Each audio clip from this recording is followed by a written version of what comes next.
hubqaad beauty salon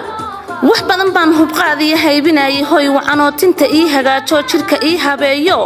hanaankeedu wacanyo ha ka haniraahdee alla ilahay maantun baan helay hadhow baad hadashaa hiiftaanka badisa hobay waan hungoobiyo hawlkar baanan helin iyo hugunkaaga laga baxaya maantana habbooney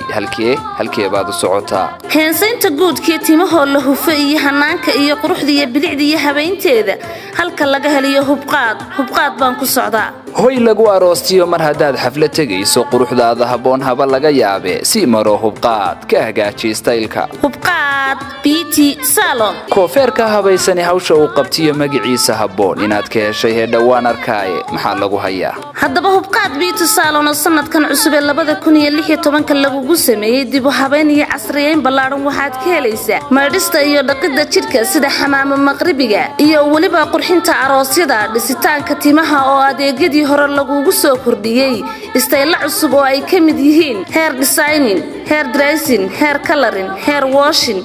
sida kaaska steamka rasada iyo falkiska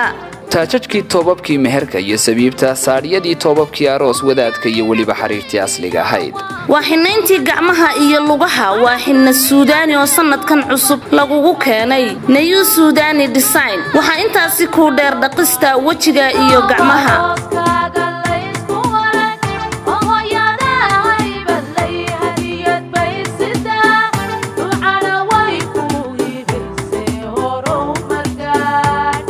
waxaad kaloo iyana ka helaysaa sharaxaadda gawaadhida arooska iyo weliba supermarketkii ood ka helaysid wax walbood u baahato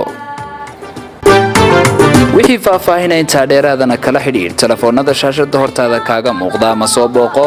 xarunta hubqaad beauty salon oo ku taalla agagaarka masjidka Ibraahim Dheere wax yar u dhaqaaq dhinaca waqooyinta aanad gaadhin dugsiga sare Salaama Secondary School